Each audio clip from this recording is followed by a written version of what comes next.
All right, welcome to the foundation. My name is Daniel Adler. Today we got RJ Stern. RJ Stern. Thanks for coming today, man. So me and RJ have a close relationship. I met RJ a few years back, and he told me he wanted some help with Reciever. So we started working together, and it's just been crazy love ever since. And I'm just happy to know the guy. And He's my guy. yeah, I'm appreciative that I got to coach him, man, and to train him and to teach him some stuff that I picked up along my journey as an athlete. And let's start off with where you're from. Where were you born? So I was born in Truckee, California. But as to where I'm like from everywhere. Like I've lived all over California. I lived in 6 houses in 18 years. It's a house every 3 years. You know, pretty quick math. So I grew up all over California. I spent like a year and a half in Nevada.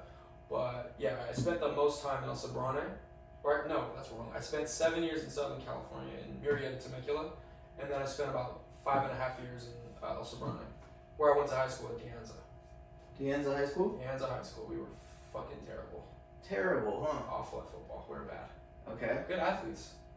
I'm not gonna say great athletes. Good athletes, but we couldn't figure this shit out. So, where did you end up after high school? So from high school, coming out of high school, I had 0 offers and 0 interest. I don't even think junior college. I wasn't even getting interest from junior colleges around the area, but I contacted a guy named Rick Davey over at Contra Costa. And he liked me a lot. He's a good buddy of Gaskell's. And Who? Coach Gaskell, my high school head coach. It's my guy right there. It's one of my really good friends and one of my favorite coaches of all time. Shout out to UG. But yeah, so he introduced us. We got to talking, and at the time, Contra Costa seemed like it'd be the right place for me to go. I went out to one of the spring practices. I had a good day against it was like I don't know if they were conference ranked or nationally ranked defense or whatever, but I had a day against those guys. I was like, oh yeah, I can fucking do this all day. And then some other stuff happened. I wasn't sure what I wanted to do with my life anymore. Kind of folded under the pressure of not knowing what to do. And so I stopped showing up to practice. I spent that entire summer preceding my senior year of high school just wandering, and I almost joined the military. And then I ended up pulling out of that because I realized, man, I want to play football. That's what I really want to do. So I went back to Contra Costa. They wanted me back, but then I couldn't stay healthy, so I had to redshirt, or I had to gray shirt, or whatever it was. It was a medical, but it ended up being a gray shirt because I was under enrolled in units already.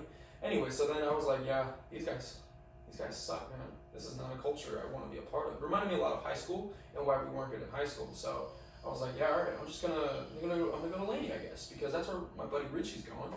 And then Richie didn't go there anymore. He was going up to Sierra to play baseball, and he's doing his thing. He's got, he made the right decision with baseball because he's talking to some big time programs right now. But yeah, so I went to Laney, and no one knew who I was.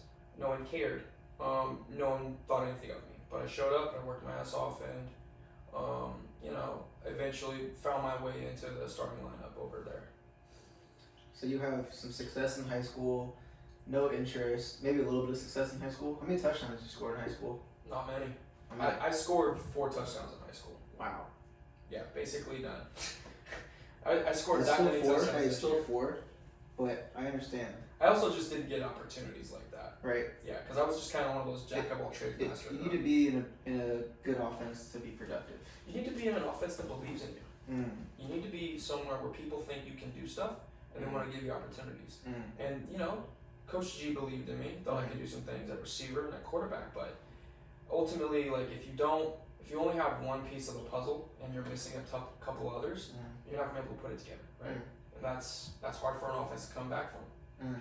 G was a good coach, but you can't overcome bad character or bad, just zero passion, because everybody just kind of just fucking did it to wear a jersey, in my opinion.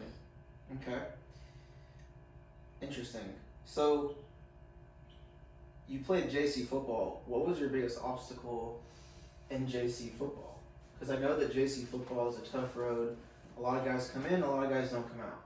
Sure. And it's people think that, I'm just going to go to JC and I'm going to get a scholarship. And it's it's not that easy. So, you're at a point now where you're getting some interest from some schools. Yeah. You've made it through a lot of the grind. Like, what was your biggest obstacle in that? I mean, there's a ton of obstacles there, man. I think the biggest obstacle, though, is you. I think I was my biggest obstacle because there were times where I'm thinking to myself, man, this and that doesn't work out for me. This guy doesn't fuck with me. There's always something. Like, I was always hurt. I was always banged up. I was just always in the wrong place at the wrong time on the field. And really what it comes down to is a lack of focus.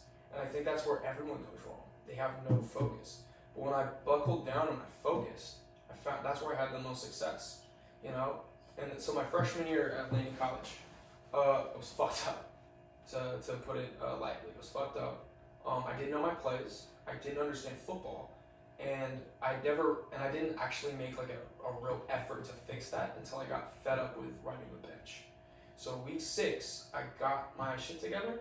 Literally took me like 2 days. I just figured it out, right? Like at the snap of my fingers. It just came to me, and I had a really good week of practice. They started me, and I became a starter for the rest of the year. And that's when I realized, like, dude, if you just focus, like, I'm a talented guy, but like, it's not about your talent. It's not even about how hard you work. It's your focus.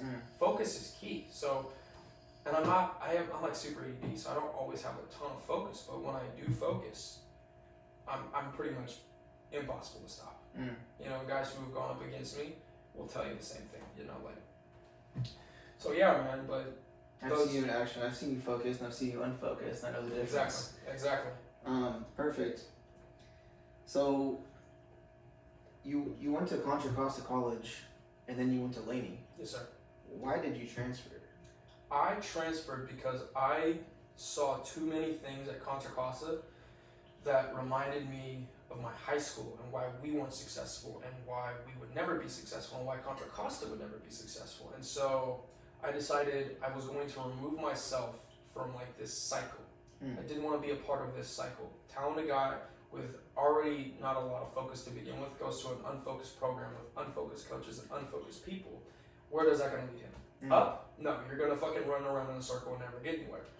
And so I was just like, yeah, I'm out of here, man. I'm gonna do something. Because I told myself I wanted to transfer in high school. Never did it. Glad I didn't. Taught me a lot of lessons. But would I be here? Would I be where I am today if I had transferred? No. I would probably be somewhere else. Probably still playing football, but probably not as high level. So I'm grateful for the journey that I've gone through. But that being said, like, you got to know when to make a change. D'Anzo wasn't the time to make a change. I was around good people, formed a lot of good connections, made a lot of good friends. Right? Contra Costa, it's time to cut. It's time to make a change, time to grow up, time to really get out there and just do something you haven't done before. I had never gone somewhere where I wasn't at least the most athletic guy on the field. So I went to Laney. I was still pretty much one of the most athletic guys out there, but I had a lot more competition out there. I had a lot more guys who were a lot like me. Right. And that pushed me, and that made me better, and made me realize, okay, it doesn't mean anything. You have to know how to run routes. You have to be able to catch the fucking ball. You need to know football. Right. And I only had one of those things. I could catch the ball. Wasn't a good route runner. Didn't understand football. Right. So clearly, I had a lot to catch up on, being that I'd only really played. So you think? So you're aware of that you were in a toxic environment. Totally. You said, okay, I'm going to remove myself from this environment and put myself in a more focused environment, a more successful program. Yep. And that's going to raise my game. Exactly. If I change where I go, that'll change me. Yeah. That'll make me better. Exactly. Okay. Iron sharpens iron. So if if you go somewhere and that's what you believe and you come out worse than when you came in, I got some bad news for you. You're not iron. And you need to get the fuck out because you're in the wrong profession. You messed up. You messed up. You made a mistake. Yeah. Get the fuck out. Hit the road, buckaroo. Right? But if you go somewhere and you're competing against guys and you're getting better slowly but surely, you're doing the right thing. You're in a good place. You're in a great place. It might not seem like that in the moment. Yeah. But you're getting sharpened. Yeah, exactly. For something even better. I mean, dude, people only look at your success, but like really what's important is all your failures. Like how many times you fail and get up. There's so much to be said about guys who get put down and just keep getting back up and keep losing. But then, because every single loss stacked up on one of each other, it's not really a loss, it's just a lesson. I don't ever feel like I lose because I don't ever feel like anybody's better than me or can beat me. The only person who can beat me is me. And when you look at things like that, I mean, it's just hard not to be successful, especially with football. Because if you're constantly doing what you're supposed to do and you're locked in and you know what you need to do in order to win, in order to succeed, just there's not a whole lot that's going to be able to be done to beat you. I love it. What do you understand now about the game of life that you did not understand 4 years ago? A lot of fucking bills. Probably a lot. Probably you could answer that question like with a lot of different answers, but yeah, for sure. Maybe like one thing that's just kind of like glaring in your life that's just like. I think really what it is the same thing I said earlier. Like the reason people aren't successful and the reason people fall into ruts is because they're unfocused and they don't know what they want. You need to know what you want, and you need to have enough focus to go out there and get it. So I think just my understanding of how important having focus is really the difference between me 4 or 5 years ago to me now. And the difference that it can have for anybody watching this who's like just doesn't know who they are. Like it's all about what you're willing to put in and how much focus you're willing to provide to that thing. I love it. So yeah, it's just hardcore focus. Only dead fish go with the flow. There you go. Sometimes you gotta swim upstream, am I right? Gotta swim upstream most days. What can you say about open-mindedness, coachability, being vulnerable? Like, I know you've done that. You've had to do that. Like, what can you say on that subject? So as far as coachability goes, you have to be coachable. If you're not coachable, it doesn't matter how focused you are. If you're focused on bullshit, yeah. Can you give us an example of like being coachable and not being coachable? Sure. Actually, I'll give you a great one right now. And if John Beam, if you're watching this one day, you'll appreciate this. So one thing, everyone who knows me and knows that I play football knows I'm pretty fast, right? I consider myself pretty fast. Most people do. So one thing, and I do a lot of good things great with my route running, but I also do a bunch of things that are like, you maybe make sense. So one thing, my biggest problem this year was running vertical routes, which is weird, right? I'm a fast guy. I've got pretty good releases. I've got good feet. I've got good hips, and I know how to move around guys.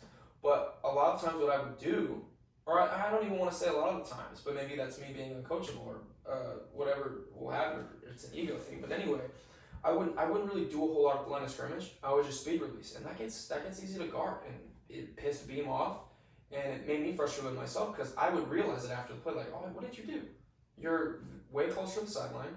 You're not getting thrown the ball because no one's going to trust that you're going to go make that catch. Even if I could make that catch, which 10 of times I will, and I have. You gotta make it look easy. You have to make it look easy. Yeah. But when I realized, like, oh shit, like if I just do this at the line, no one's gonna fuck with me. And so when I really took that to heart and took into account that I need to spend more time at the line of scrimmage in order to win downfield, that's when it hit me as like, okay, you just haven't been being. It's not that he doesn't know what he's talking about. You're just not coachable, and you need to be more coachable. And I think, and that was just same thing all year. Was that like RJ? What did you do at the line of scrimmage? Fucking jack. You need to be more patient. You need to do this. You need to do that.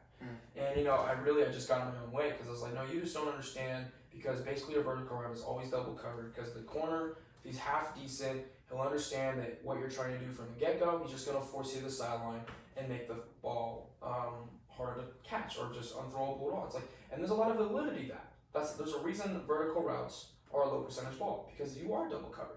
Yeah. But if you're that fucking good to be playing outside, make it happen. Right. That's where I haven't been very coachable lately, or that's where I struggled. So listen to your coaches, kids. That's great. Yeah, it's like, it's not about your ideas, it's about showing others that you can execute their ideas. Precisely. You know? Yeah. That's great. Okay, next one. So how have you balanced family and personal life in regards to football life? Because I know that, this is something that probably just about every single person can relate to. In their own way, but everybody has stuff going on in sports, and then you come home to different stuff at home, and then you have different stuff at school, sure, and then you have like relationship stuff with your friends, or with girlfriends, boyfriends, or whatever it may be. So like, how do you organize your thoughts and your mental, so you're not flustered, so you can still perform. Like, how do you do that? So I can put energy into different things. Yeah. Sure. I'll be honest. The big difference for me between this year and last year, not only was it focused, but it was also like I didn't allow myself to like. I'm not involved with any of them at all. Like there's like if you want to be successful at something, if you want to be good at something, especially like with football, you have to understand it, and you have to be willing to sacrifice time with family, time with girlfriends, time with friends. You have to be willing to not go out and party and get drunk. You have to be willing to show up for 6 a.m. weights or 1 o'clock running, whatever it is. However your program runs, you have to be willing to, go to bed early and wake up, or go to bed late and wake up early. So yeah, like I don't do a good job at balancing those things because I choose not to. I don't spend, now if it's important, like if it's with my mom or my brother, no question. Sure. Gonna give attention to that, but like, am I going out of my way to like just spend time with people? I'm honestly not, and it's very choosy. Yeah. Good. You just, that's how you have to be though. Yeah. You can't just like go around, because that's valuable time. What, you want to be at the park with your buddy or your brother, or your mom, or whatever have you, just fucking sitting on your thumbs, or you want to be out there getting better. That's how you have to look at it. And that's harsh. And not everybody's willing to accept that and do that. So that's why most people aren't that successful at what they want to do, especially football. But yeah, there really is no balance. Anybody who can answer that question and say, well, I do this and I do that, like, you're full of shit. That's my opinion. Yeah. You're full of shit. You must not be. It must not be that important to you. Or you must not be very successful. And you must not be that successful. Because if it's not school or football for a college athlete or a high school athlete, guess what? What is it? What exactly? What the fuck is it? Nothing. It's meaningless. It's just stuff. It's unimportant. It doesn't, like, that stuff will always be there. I think that's what people don't realize is cool shit, hot women, good people, good friends, your family. Your Star Wars movie? Your Star Wars money. I saw that today, guys. It's decent. Anyway, this isn't a film review, but like that shit's always gonna be there. Okay, but your opportunity, your doors, not always gonna be open. Those opportunities aren't always gonna be there for you. So you just need to understand that and realize that with give, there's take. Right. If the world, if people want to give you opportunities, guess what? Or if they want to take a chance on you, you have to give away a lot of your time to that chance that that you're being given. So it's just, that's a tough one, man, for kids these days. It's not easy either. There's like way more stimulus than for sure when I was growing up, and you're catching the tail end of it. Like there wasn't this much stimulus when I was growing up. Sure. So it was just like there wasn't all this stuff happening all at once. Yeah. Like we didn't care about like what like Odell Beckham said about his free agency when I was young. Now the 12-year-olds are like, yeah, like Odell might go to the Ravens, and I'm like, what?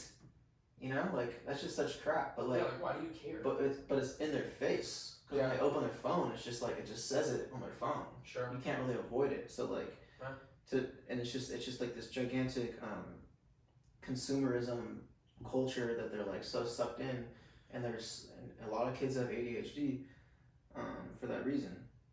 They can't focus on like two things or three things. Yeah. So I don't think anybody can though. I don't think anybody can really focus on 2 or 3 things at once. Because, like I said, like what it takes to be successful is sacrifice and focus. Those 2 things. So if you're not willing to sacrifice these 3 things for this one thing that you really want, if you really want it, you have to ask yourself those things. So yeah, like I think everybody's ADD. I think everybody has that problem. And everyone has ADD. I love it. And people just don't always handle it the way in their own way. Yeah, it's great. Okay, let's get a little more on training. Got it. What can you recommend? What's your biggest advice to young athletes in regards to strength and conditioning, and like I guess like what they should be doing or what they should focus on, or what's the goal of training, like stuff like that? Because there's a lot of confusion. There's tons of confusion, man, and like I don't have all the answers, but I think the biggest thing to young guys out there is you just need to be open-minded, and you need to be willing to add tools to your toolbox, even if you don't think you need them. So whether it's like extra running or yoga or lifting, and just anything, you have to be willing to try new things. You have to open your mind up. And that's not only the key to being a successful athlete, it's also the key to just being a successful person and like developing as a young man or a young woman. So just open-mindedness is key when it comes to training, because different things work for different people. For me, a little bit of everything works. So we did a lot of Pilates, we did a lot of band work, we did some awkward movement with certain weights. We do a lot of weird things here at the foundation, but it's really good. But I also like to lift, right? I don't think it's unnecessary to lift. I think it is necessary to lift because those big explosive movements are what help you develop the biggest growth in your bigger muscles, so your legs, your chest, your back, right? But then there's other things that people don't focus on, like the smaller muscles within your body, like your rotator cuffs, or like, I don't know, like your psoas muscle. Like, people watch probably don't even know how to spell psoas. I mean, I don't know how to spell psoas, but like, no one like, just thank you, exactly, see? Uses it all the time. But I know how to train it. He knows how to train it, guys. But yeah, so it's just being open-minded, being willing to try new things, but also knowing your body, knowing when to stop. That was my problem. I used to run myself in the dirt, man. I used to work out 7 days a week, 3 or 4 hours a day. Just whether it was weights or running routes, mainly running routes, because you have to put in time if you want to be a good route runner, a great route runner. But you just have to know when to stop. That's another thing. Recovery is huge. So open-mindedness, but also knowing when it's detrimental to you. You have to earn recovery, though. You gotta earn it. You have to earn it. Yeah, you can't take a day off because it's Saturday. Because it's Saturday, coach. It's recovery day. Well, did you work out during the week? No, but it's Saturday. Right? I guess, yeah. You gotta earn it. You do have to earn it. You gotta earn recovery. You do. Doesn't mean run your body into the dirt, though. Don't run your body into the dirt. Don't kill yourself, guys. Highly don't recommend that. GSP's trainer, I forgot his name, but he's like this super dope trainer that trains all these guys. And he has this big thing. He's like, look, if you train all the time, like high intensity, then you're probably gonna have to take like a month off. Yeah. At some point. Mm-hmm. But you're gonna get beat by the guy who's like training consistently for like 4 days a week. Yeah. Shorter times, more intense in those periods, but he's gonna be able to train for a year nonstop because he's just smart about his rest. He's not taking that month off. So over time, he's training more than you. His longevity is Yeah. That's good stuff. He has more longevity than you because of the way he trains. Okay. What do you want people to know about you that they may not know about you? Like, we know you're fast. We know you run good slants. Like, I run good everything, guys. Don't let this guy. Okay. Or no, I'm just kidding. I think we also know you're confident. Very confident. It almost comes off arrogant. What about what we don't know about you? Like, do you have like a sleeping stuffed animal or something? Like a little parrot you sleep with or anything? Like, no. Okay. I got a frog. A frog? He just chills. You really do? Yeah, he has one. His name's Clyde. You have a real frog? Oh, fuck no. Oh, it's a stuffed animal frog? It's just a stuffed animal frog, yeah. You have a stuffed animal. My mom gave it to me. And frog? Yeah. Named like Clyde. I named him Clyde from one eye. He has one. I don't know what happened. When you sleep with it? It's just like vacates a space on my bed. I don't like cuddle up with it. It's on your bed. It's on my bed. There it is. You ever reach for it when you're sad? No. You sure? Pretty sure. Because I don't care. Like, I just told you I have a stuffed animal on my bed. I'm a grown man. I think I tell you if I reach for it or not, right? Alright, but it's there. Yeah. You look at him sometimes. Every now and then he catches my attention, and I'm like, oh yeah, why do I fucking have this thing? Because your buddy. Alright, he's more than a Anyway. Okay. What do you want to work on going forward? Like, mentally, what do you want to work on? Because you're not very successful yet. Let's just be honest. You're a JC guy who has like some like mild looks. I have a D2 and then like a fuck ton of NAIs. Right. So like, what do you want to get better at mentally? Let's start there.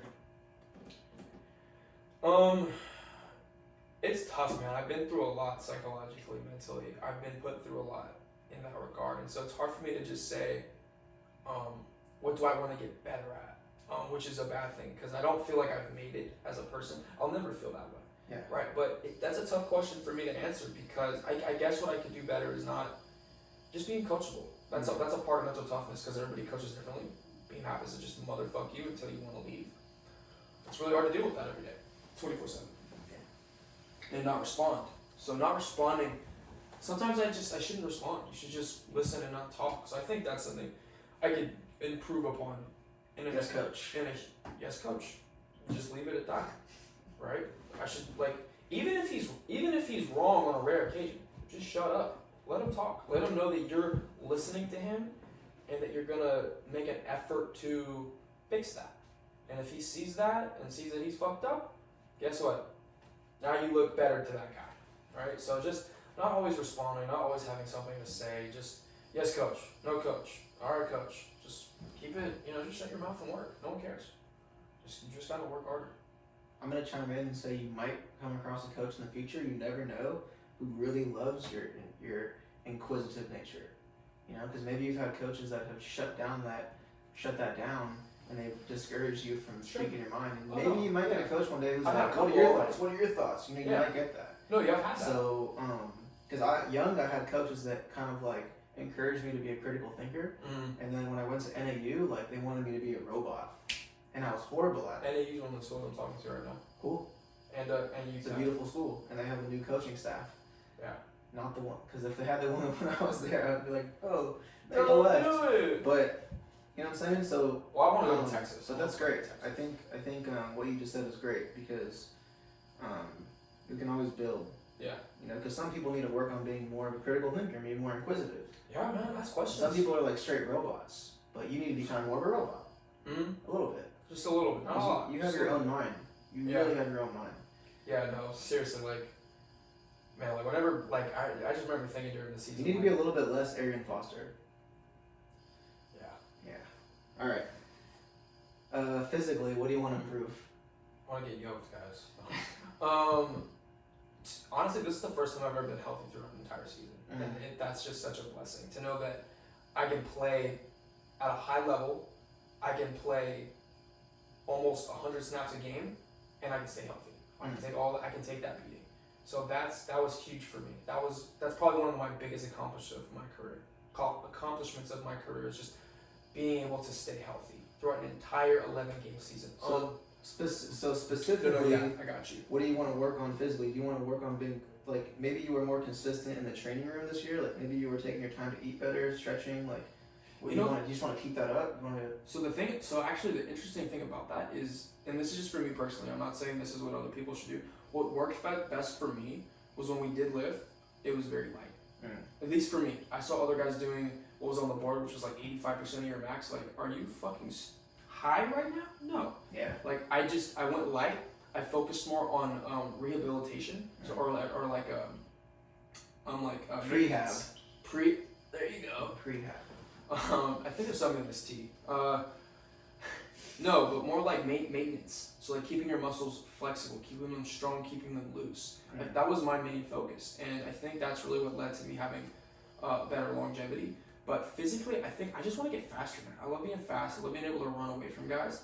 But I want to be quicker. I want to be faster. I want to be stronger. I have pretty standard goals, man. Pretty simple, bro. Pretty simple, man. Just be stronger, be faster, be more agile, more athletic. Yeah, I'm already pretty loose, but I feel like I could be looser. I'm already pretty fast, but I feel like I could be faster. I'm already pretty strong, but I feel like I could be stronger. There is no, I want to get here, and then that I'm good. There's just always the next, you're just going to keep going. There is no end. And if you think there's an end, guys, there's fucking not. Are you going to be here in the spring? I don't know, man. It really depends on me getting an offer I like, and yeah, because look, the schools I'm talking to right now, the one in particular, Sterling, it's a great place. Yeah. The coaching staff really likes me. They think very highly of me. Yeah. I'm sure to be very successful there. Yeah. The other part is I just don't think I would be happy there. And I hate to say that, but I think that's just the case. It's in Kansas. It's basically in the middle of nowhere. And that doesn't bother me. It's the fact that I don't think I'd be happy being that far away from home and just feeling I don't take a trip. Do a visit. It's an NAIA. They don't do that. Just take a quick 2-day trip by yourself. Spend $400. Just check it out. 2 days. Maybe. I trust you. If I could go back in time, I would have taken more trips. Yeah. I would have taken more trips because I didn't know what the hell was going on at these places. I was just making assumptions. But you might go there and be like, "Whoa, this place is incredible." Yeah. Part of it is just as an athlete, you're as a professional athlete or someone trying to become a professional athlete, you're not looked at like a person. You're looked at as a commodity. Seriously, you're a commodity to these people. You're not a person. You're not You're an instrument. You're an instrument. You're an instrument for them to play their music. Exactly. That's an interesting way to put that. But It's true. And so, like, look, if you're not picky about where you go, if you don't understand your value, no one will. Right? You need to know your worth. And I know my worth. I know what kind of player I am. I know what I bring to the table.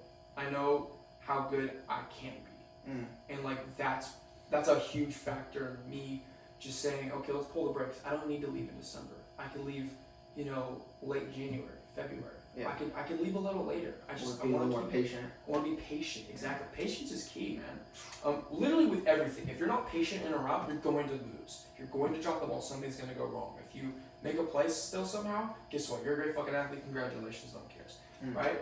Do it again. And you won't because you're not patient. Same thing with recruiting. If you jump the gun, you go somewhere you're gonna end up hating in 6 months, guess what? You should have been more patient. You're fucked up. You should have waited for another offer to come along. Something you should have gone on more visits. Just patience is a virtue, and it's just so important to everything in life. And so, yeah, I'm trying to be patient. I love it. I love that. Okay, what do you think holds? We're gonna take the focus off you on this question. Sure. What do you think holds high school athletes back? Like we see, like everyone knows the story of the kid that had all the potential, that never played it down in college. Yeah. Like we all know those kids from our hometowns. Sure. We can all think of them right now. What is holding these kids back? Right? And we know that mindset is big. We know that focus is big. We know you're big on that. But like, what else is it? Like, because is it easy as you need to focus better? Because, I'm a coach, I'm a trainer, and sometimes I tell kids and they just can't do it. Sure. No, yeah. Like, totally. What else is it on top of that that's holding high school kids back? So what you just said just now I'm about to answer your question with what you just said. You're trying to help a kid do something, right? He says, I can't do it. The number one reason kids don't succeed out of high school, they don't believe in themselves. If you believe in yourself, if you really believe in yourself and you have a real ability, you can do it. Bottom line. Now, how successful you're going to be at that thing, depending on the opportunities and how much you're willing to invest into it before you just say fuck it and hang it up, that's all up to you. But there's something to be said about people who have a willingness to believe in themselves when people don't. Because when I first got to Laney, no one believed in me. But I did. And that's why I'm still here. When it got to being close to the season, I don't think a lot of people believed in me. But I did. Yeah. I knew that when my number was called, I was going to make a play. And guess what? I did. Every time my number was called, I made a play. I don't put the ball on the ground. I run good routes. Whenever, big time players make big time plays in big time games. That's the kind of guy I am. But I wouldn't be that guy if I didn't believe that about myself. Does that make sense? And so I think that's the number one thing missing from kids out of high school these days. Just kids in general. They don't believe in themselves. It's even lower than that. Yeah, like 6th grade, 5th grade, 4th grade, 3rd grade. If you don't have belief in yourself. Negative. Don't be negative, man. Believe in yourself. Focus on the negative. Oh, my coach isn't playing me all weekend. My coach didn't play me. My coach didn't play me. Yeah, I mean, who cares? Yeah, who cares? Get another opportunity next week and ball out. You have to keep going. It's hard. Yeah. It's really hard to put yourself through that kind of emotional distress. It's extremely difficult, but good things will come out of it. Because nothing in life that's worth doing is easy. And if it's worth doing, it will be hard. Right? That's just how you have to look at it. And so you just have to keep going no matter how tough it gets. Even if the reward doesn't come close to outweighing what you put in, it doesn't matter. Right. Because there's something to be said about people who push through things and see things to the end, even if it doesn't quite go their way. Right. That just calluses your mind. Yeah. It just builds like this kind of like, I'm not going to stop until I've done what I've said. It gives you leverage on life. Leverage on life, exactly. So like if you just believe in yourself and tell yourself you're going to do something, I guarantee you can. Even if you fail, you come out with a lesson. Exactly. You come out better. Exactly. Come out smarter, more prepared for the next time. Yeah. There's always gonna be a next time. You have two options in life. You're down this hallway, and you're right here in the middle most of the time. Now you have an option, right? Here's all these problems coming at you. You know what's at the end of this tunnel? A brick fucking wall. You can either keep slowly backing up, or you can just run into them head first. Because guess what? Outside of that tunnel is everything that you never thought you would have. You just need to get through that tunnel. So you can either just back up until you're up against the wall and put yourself into that position where you now have to go double the distance you would have had to, or you can just start now. You can just start now. Just attack your problems head on. You know, that's just how you have to look at life, and it starts with believing in yourself. It's beautiful. It's well said. Thanks. You just made it up? Yeah. It's good stuff. Thanks. Okay, we have 2 more questions. If you were not an athlete, what would you pursue? I'd 100% go into acting. Acting? 100%. I fucking love acting. Really? Yeah, I love it. I love movies. I love filmmaking. I just love everything about that. I think it's super cool, and I think you can teach a lot of things through film that you can't just by talking. Like I think there's like tons of stories out there that like need to be told through certain mediums, and it just seems like a lot of fun. And like I feel like I'd be good at it because I'm a very animated dude. I always have a lot to say. I'm good at like improv. Like I'm just good at that shit. You know, my mom was an actress. You know, all kinds of crap. I've just been around that stuff my whole life. I've always paid very close attention to film. So yeah, probably. I can see it. I can see it. Yeah. I can see it. Yeah, you and everybody else, man. People still think I'm crazy for still playing football. I'm like, go. You need. When I was working in the movies, people would tell me all the time, like, you're not supposed to be working at the movies. You're supposed to be in the movies. Come on, what are you doing? Like, They haven't seen your comeback route. You haven't seen my comeback route, man. That shit's fucking nasty, bro. Alright, here we go. Okay. Last question, man. How would you like to see the world changing? Because we're living in some crazy, interesting times. And I think all generations can kind of say that, going back, right?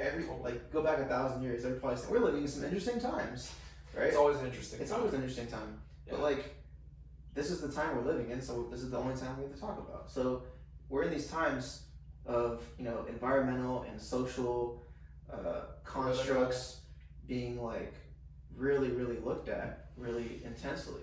Yeah. And the complexities are like really, really layered.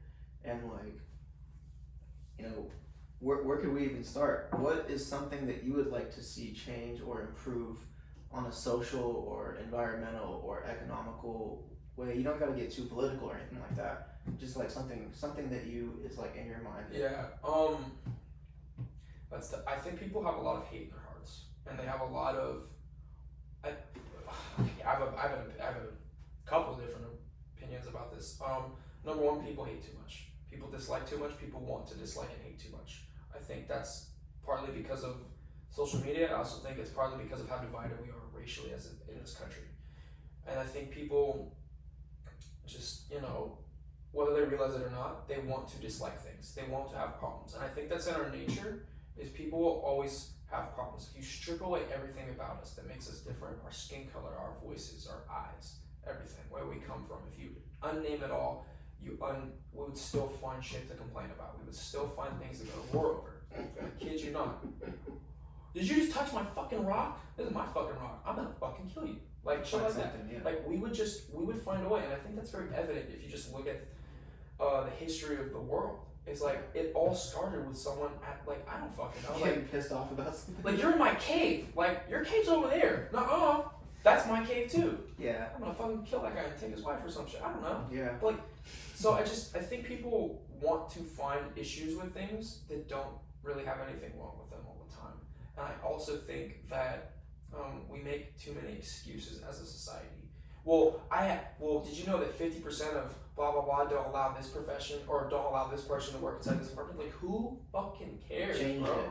Change the norm. You probably don't even want to do it if you're complaining about it that much. Because if you did, you wouldn't even be here talking to me about it. Right.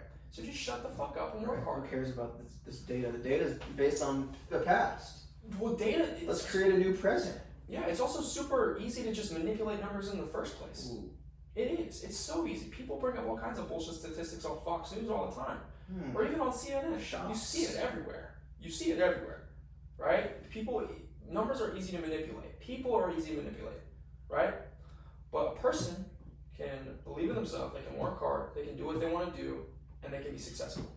That's a fact. And happy. That is the truth. And they can be happy. And have peace of doing it. mind. Peace of mind, all those things. But people will believe whatever somebody on a TV screen is telling them and fucking flip out about it.